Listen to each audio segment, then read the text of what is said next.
Salam keluarga damai yang terkasih. Selamat bertemu lagi dalam Samas hari Sabtu 14 Maret 2026.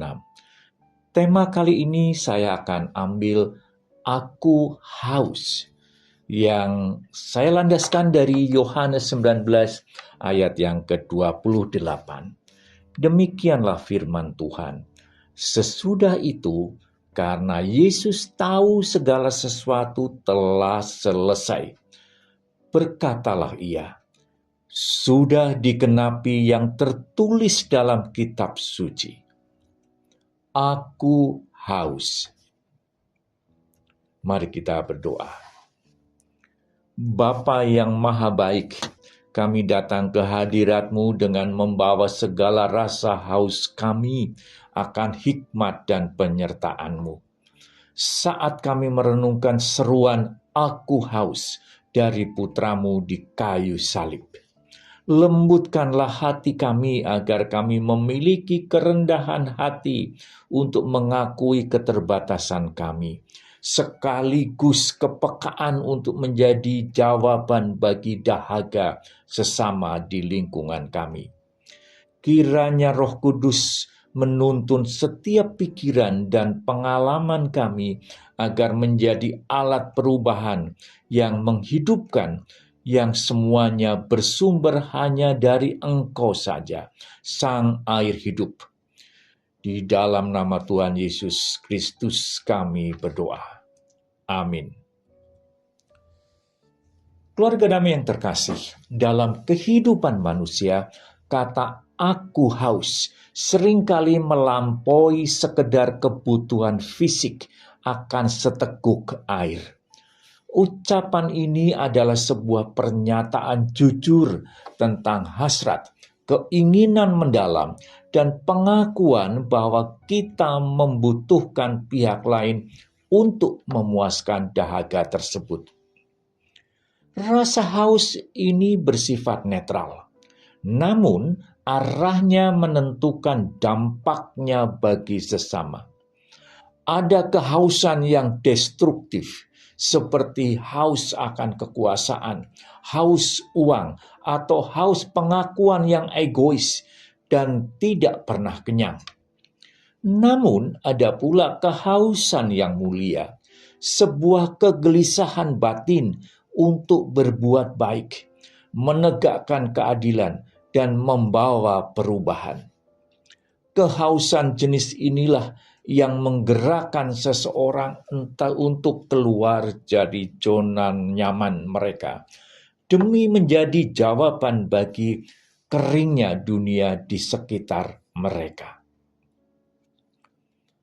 Puncak dari makna kehausan ini terpancar di kayu salib saat Yesus berseru, "Aku haus," dalam Yohanes 19 ayat yang ke-28.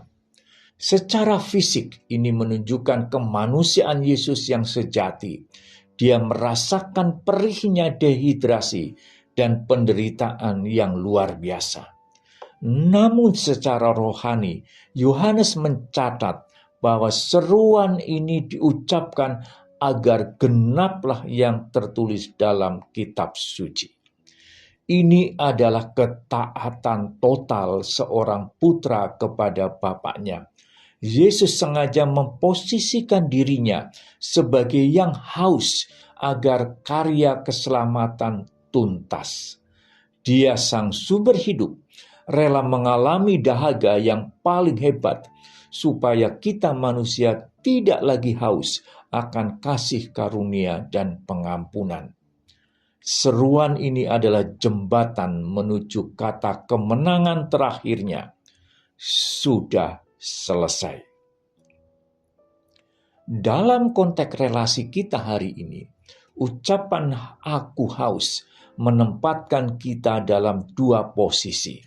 Yang pertama, yaitu sebagai orang yang merasa haus untuk mendapatkan pertolongan. Menyadari kehausan batin adalah sebuah bentuk kerendahan hati yang tinggi. Di dalam organisasi atau komunitas, seorang yang berani mengakui bahwa ia haus akan ide, dukungan, atau bimbingan, sesungguhnya sedang membuka pintu bagi pertumbuhan.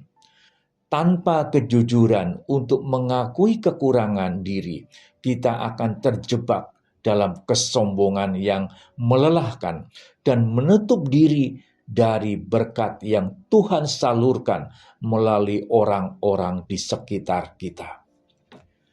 Di sisi lain, yaitu posisi yang kedua adalah menjadi pribadi yang sanggup memenuhi kehausan orang lain. Ini adalah panggilan untuk menjadi pemberi minum bagi jiwa-jiwa yang gersang. Ketika kita peka terhadap kebutuhan sesama, kita bertindak seperti prajurit yang menjulurkan spons di ujung sebatang hisop ke bibir Yesus. Kita dipanggil untuk menjadi penyambung lidah bagi mereka yang tidak mendengar atau tidak terdengar, dan tangan yang menopang mereka yang letih. Kehausan untuk menolong ini bukan sekedar aktivitas sosial, melainkan sebuah misi spiritual untuk menghadirkan kesejukan Kristus di tengah dunia yang penuh kekeringan kasih. Kesadaran inilah yang mendukung keinginan saya pribadi untuk membawa perubahan di sekolah-sekolah. Saya merasa haus melihat sekolah-sekolah kita kembali untuk menjadi dinamis, adaptif, dan penuh daya tarik. Rasa haus ini bukanlah ambisi pribadi, melainkan sebuah tanggung jawab atas anugerah yang telah Tuhan percayakan. Dalam usia yang tidak muda lagi, saya masih diberi kesempatan dan kemampuan untuk berpikir kritis, mempunyai pengalaman yang luas dalam dunia pendidikan, serta hati yang peka terhadap masalah-masalah yang dihadapi oleh sekolah saat ini. Seperti seorang penggali sumur di tanah yang gersang, saya ingin menggunakan semua potensi ini untuk membuka jalan bagi air inovasi agar meresap ke dalam akar-akar pendidikan, sehingga setiap guru dan siswa dapat bertumbuh kembali dalam ekosistem yang segar dan hidup.